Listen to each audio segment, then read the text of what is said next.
गुरु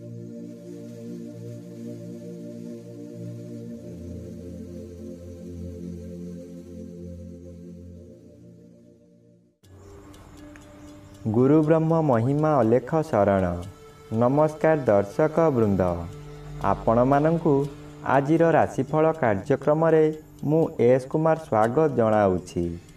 प्रतिदिन निजर राशिफल जानिबा पई गुरुकृपा यूट्यूब चैनल को सब्सक्राइब करंतु ओ पाखरे थिबा बेल आइकन को प्रेस करी ऑल नोटिफिकेशन ऑन करी दियंतु, जहा फल रे आमे जेते बेले वीडियो अपलोड करिवो प्रथमे आपण वीडियो देखि पारिबे।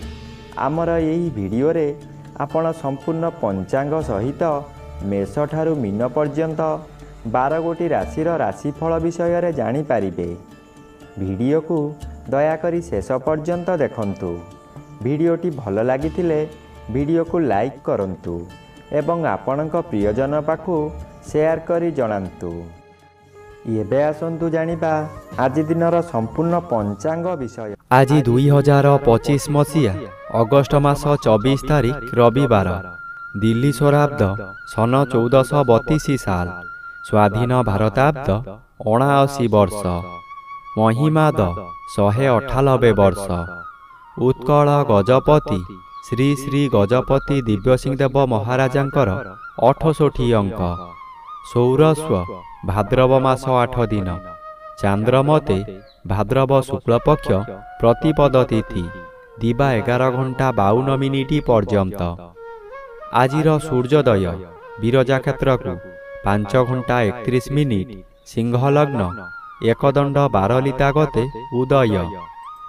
आजिर सूर्यास्त विरजा क्षेत्र को 6 घंटा 3 मिनिट, कुंभ लग्न 0 56 लिता गते अस्त। आज सिंह चंद्र 60 दंड, पूर्वा फाल्गुनी नक्षत्र शेष रात्रि 3 घंटा 6 मिनिट पर्यंत। आज जन्मित शिशुर सिंह राशि, क्षत्रिय वर्ण नरगण। आज मृत व्यक्तिर 1 पाद पुष्कर दोष, दिबा 11 घंटा 52 मिनिट गते 2 पाद पुष्कर दोष एवं शेष रात्रि 3 घंटा 6 मिनिट गते 3 पाद पुष्कर दोष। निषिद्ध खाद्य आज पानी कखारु भोजन निषेध अटे, दिबा 11 घंटा 52 मिनिट गते बोईतालु भोजन निषेध अटे एवं रविवार जोगु आमिष, बिरी, मसूर, अदा, निम्ब और दग्धद्रव्य भोजन निषेध अटे। आजिर अमृत जोग दिबा 6 घंटा 19 मिनिट गते 9 घंटा 21 मिनिट मध्य एवं रात्रि 7 घंटा 44 मिनिट गते 9 घंटा 20 मिनिट मध्य। आजिर महेंद्र जोग प्रातरु दिबा 6 घंटा 19 मिनिट मध्य, संध्या 6 घंटा 54 मिनिट गते रात्रि 7 घंटा 42 मिनिट मध्य एवं रात्रि 12 घंटा 33 मिनिट गते शेष रात्रि 3 घंटा 10 मिनिट मध्य। आजिर काल बेला एवं 12 बेला दिबा 10 घंटा 13 मिनिट गते 1 घंटा 21 मिनिट मध्य। आजिर काल रात्रि रात्रि 12 घंटा 8 मिनिट गते 1 घंटा 43 मिनिट मध्य। आजिर राहु काल अपराह्न 4 घंटा 30 मिनिट ठारू 6 घंटा मध्य। आज कर्कट राशि और मकर राशिर घात चंद्र, घात नक्षत्र नाही, दिबा 11 घंटा 52 मिनिट गते धनु राशि और मीन राशिर घात तिथि, मेष राशिर घात 12। प्रिय बंधुगण, एबे आसंतु जानिबा मेष ठारू मीन पर्यंत 12 गोटी राशिर राशिफल विषय रे। राशिचक्र प्रथम राशि मेष राशि। आज मेष राशि जन्मित व्यक्ति मानक सकाशे पंचम स्थान रे चंद्र गोचर करूछंती, अशुभ फल मिलिबो, घात बार अशुभ। कौनसी गोटाए काम करिबार समय निर्धारित होई सारिथिबो, किंतु आपणक शरीर असुस्थ हेबा कारणरू आपण कथा देई कथा रखि पारिबे नाही। मनरे दुख जंत्रणा भोगिबे, मनरे दुश्चिंता बढ़ी जिबारु रोग माड़ी बसिबो, बहु कष्ट भोगिबे। एही समय रे केउठारु बड़ दुख खबर पाई बोझ उपरे ललिता बिड़ा सदृश्य हेबो। एबे आसंतु जानिबा ରାଶିଚକ୍ରର ଦ୍ୱିତୀୟ ରାଶି ବୃଷ ରାଶି ବିଷୟରେ। ଆଜି ବୃଷ ରାଶି ଜନ୍ମିତ ବ୍ୟକ୍ତିମାନଙ୍କ ସକାଶେ ଚତୁର୍ଥ ସ୍ଥାନରେ ଚନ୍ଦ୍ରଗୋଚର କରୁଥିବାରୁ ଅଶୁଭ ଫଳ ମିଳିବ। ଆପଣ ଅର୍ଥ ସକାଶେ ବିକଳ ହୋଇ ଚତୁର୍ଦିଗ ଭ୍ରମଣ କରିବେ, କିନ୍ତୁ କୌଣସି ସୁଫଳ ମିଳିବ ନାହିଁ। କଥାରେ ଅଛି, ଯେଣେ ଇଚ୍ଛା ତେଣେ ଯା, କର୍ମ ଘେନି ବୁଲୁଥା।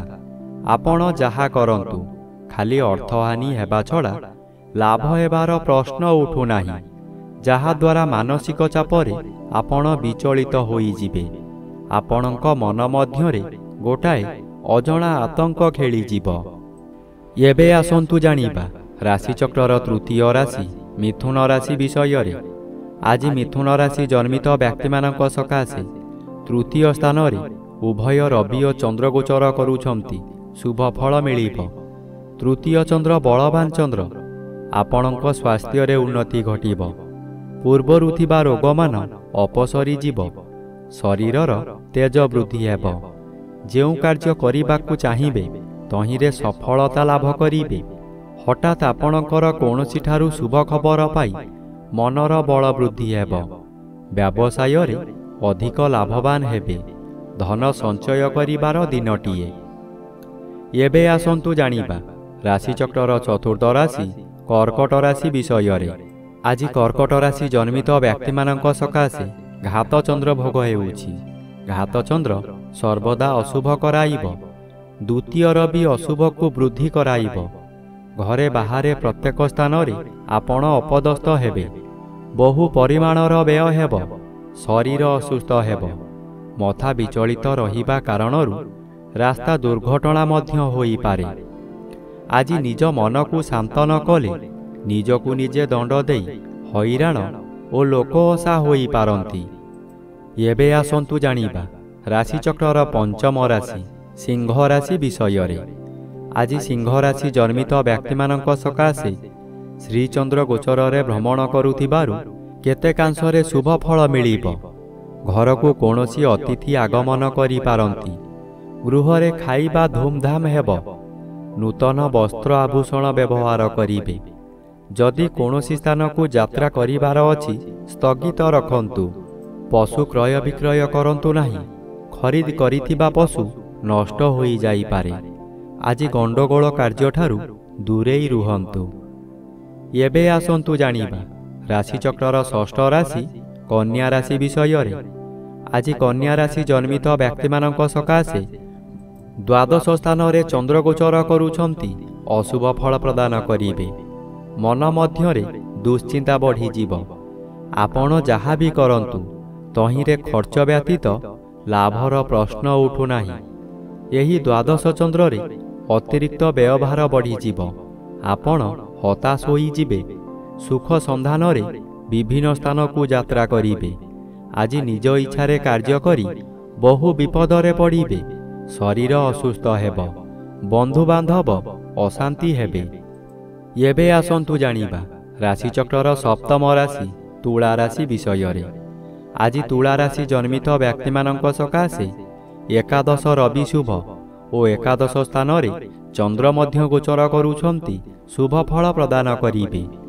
ପରିବାର ମଧ୍ୟରେ ସ୍ୱାଦିଷ୍ଟ ଭୋଜନ ପ୍ରସ୍ତୁତ କରିବା ସହିତ ଅତିଥି ବନ୍ଧୁମାନଙ୍କୁ ନିମନ୍ତ୍ରଣ କରି ଆପ୍ୟାୟିତ କରିବେ। ଏହି ସମୟରେ ଆପଣଙ୍କର ବ୍ୟବସାୟ ଅତି ସୁଚାରୁ ରୂପରେ ଚାଲିବ। ଭବିଷ୍ୟତ ସକାଶେ ଧନ ସଞ୍ଚୟ କରିବେ। ଆପଣ ଯେଉଁ ବ୍ୟକ୍ତିଙ୍କୁ ଚାହୁଁଥିଲେ ଆଜି ତାଙ୍କ ସହିତ ସାକ୍ଷାତ ଆଲୋଚନା ହୋଇପାରେ। ଏବେ ଆସନ୍ତୁ ଜାଣିବା ରାଶିଚକ୍ରର ଅଷ୍ଟମ ରାଶି ବିଛା ରାଶି ବିଷୟରେ। ଆଜି ବିଛା ରାଶି ଜନ୍ମିତ ବ୍ୟକ୍ତିମାନଙ୍କ ସକାଶେ ଦଶମ ସ୍ଥାନରେ ଉଭୟ ରବି ଓ ଚନ୍ଦ୍ରଗୋଚର କରୁଛନ୍ତି। ଶୁଭ ଫଳ ମିଳିବ। ଦଶମ ସ୍ଥାନ କର୍ମସ୍ଥାନ ହୋଇଥିବାରୁ ଆପଣ ଆଜି ବହୁ ବଡ଼ ବଡ଼ କାମକୁ ଖୁବ୍ ସହଜରେ କରିପାରିବେ। ଉଚ୍ଚ ସମ୍ମାନର ଅଧିକାରୀ ହୋଇପାରନ୍ତି। ପୂର୍ବରୁ ଯାହା ଚାହୁଁଥିଲେ ତାହା ଆଜି ପୂରଣ କରିବାରେ ସଫଳ ହେବେ। ବିଭିନ୍ନ ଦିଗରୁ ପ୍ରଶଂସାର ସମ୍ବାଦମାନ ପାଇ ଆନନ୍ଦିତ ହେବେ। ଆପଣଙ୍କ କାମ କରିବାର ଶୈଳୀକୁ ଅନ୍ୟମାନେ ଅନୁକରଣ କରି ନିଜେ କରିବାକୁ ଚେଷ୍ଟା କରିବେ। ଏବେ ଆସନ୍ତୁ ଜାଣିବା ରାଶିଚକ୍ରର ନବମ ରାଶି ଧନୁ ରାଶି ବିଷୟରେ। ଆଜି ଧନୁରାଶି ଜନ୍ମିତ ବ୍ୟକ୍ତିମାନଙ୍କ ସକାଶେ ନବମ ଚନ୍ଦ୍ର ଅନ୍ୟ ଗ୍ରହ ଦ୍ୱାରା ବାଧାପ୍ରାପ୍ତ ଅଛନ୍ତି। ଅଶୁଭ ଫଳ ମିଳିବ। ପିତୃପୀଡ଼ା ଗୁରୁଜନ ପୀଡ଼ା ଦେଖାଦେବ। ଯେଉଁଆଡ଼େ ଯିବେ ଆପଣଙ୍କୁ ଲୋକମାନେ ପରିହାସ କରିବେ। ଯେଉଁ ଲୋକ ଆପଣଙ୍କୁ ସମ୍ମାନ ଦେଉଥିଲେ ସେହି ଲୋକମାନେ ପରିହାସ କରିବେ। ଆପଣଙ୍କର ଦୋଷ ଦୁର୍ବଳତା ସବୁ ପଦାରେ ପଡ଼ିଯିବ। ଘୋର ଅପମାନରେ ଜର୍ଜରିତ ହୋଇ ମଥା ବିଚଳିତ ହୋଇଯିବ।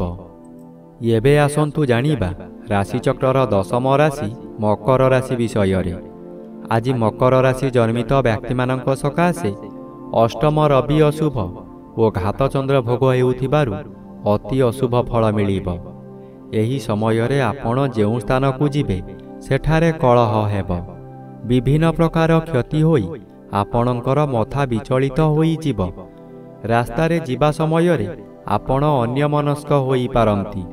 ସାବଧାନ ନ ରହିଲେ ଯାନବାହନ ଦୁର୍ଘଟଣାକୁ ଏଡ଼ାଇ ଦେଇ ହେବ ନାହିଁ।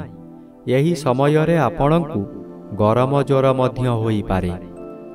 ଏବେ ଆସନ୍ତୁ ଜାଣିବା ରାଶିଚକ୍ରର ଏକାଦଶ ରାଶି କୁମ୍ଭ ରାଶି ବିଷୟରେ। ଆଜି କୁମ୍ଭ ରାଶି ଜନ୍ମିତ ବ୍ୟକ୍ତିମାନଙ୍କ ସକାଶେ ସପ୍ତମ ସ୍ଥାନରେ ରବି ଗୋଚର କରୁଛନ୍ତି। ଅଶୁଭ ଫଳ ମିଳିବ। ସପ୍ତମ ଚନ୍ଦ୍ର ବାଧାପ୍ରାପ୍ତ ଅଛନ୍ତି। ଶୁଭ ଫଳ ମିଳିବ ନାହିଁ। ପାରିବାରିକ ଅଶାନ୍ତି ଭୋଗିବେ। ସୁଖହାନି ଘଟିବ। ସ୍ୱାମୀ ସ୍ତ୍ରୀଙ୍କ ମଧ୍ୟରେ ସାମାନ୍ୟ କାରଣରୁ ଝଗଡ଼ା ହେବ। ଅଯଥାରେ ପିଲାମାନଙ୍କ ଉପରେ ରାଗ ସୁଝାଇବେ। ଆପଣଙ୍କର ଆୟ କମିଯିବ। ଯାହା ଆଶା କରିଥିଲେ ତାହା ମିଳିବ ନାହିଁ। ମଥା ବିଚଳିତ ହୋଇପାରେ। ବିପରୀତ ଖବର ପାଇ ବ୍ୟଥିତ ହେବେ। ଏବେ ଆସନ୍ତୁ ଜାଣିବା ରାଶିଚକ୍ରର ଦ୍ୱାଦଶ ବା ଶେଷ ରାଶି ମୀନ ରାଶି ବିଷୟରେ। ଆଜି ମୀନ ରାଶି ଜନ୍ମିତ ବ୍ୟକ୍ତିମାନଙ୍କ ସକାଶେ ଷଷ୍ଠ ସ୍ଥାନରେ ଉଭୟ ରବି ଓ ଚନ୍ଦ୍ର ଗୋଚର କରୁଛନ୍ତି। ଶୁଭ ଫଳ ମିଳିବ। ଷଷ୍ଠ ଚନ୍ଦ୍ର ବଳବାନ ଚନ୍ଦ୍ର। ଆପଣଙ୍କ ପରିବାର ମଧ୍ୟରେ ଖାଲି ଆନନ୍ଦ ହିଁ ଆନନ୍ଦ ମିଳିବ। ଯେଉଁ କାମରେ ହାତ ଦେବେ ତହିଁରେ ସଫଳତା ନିଶ୍ଚୟ ପାଇବେ। ବ୍ୟବସାୟ କରୁଥିବା ବ୍ୟକ୍ତିମାନେ ବ୍ୟବସାୟରେ ଆଶାଠାରୁ ଅଧିକ ଲାଭବାନ ହେବେ। ପୂର୍ବରୁ ଆପଣ କରିଥିବା ଋଣ ଏହି ସମୟରେ ପରିଶୋଧ କରିପାରିବେ। ପାଖରେ ଅର୍ଥର ଅଭାବ ରହିବ ନାହିଁ।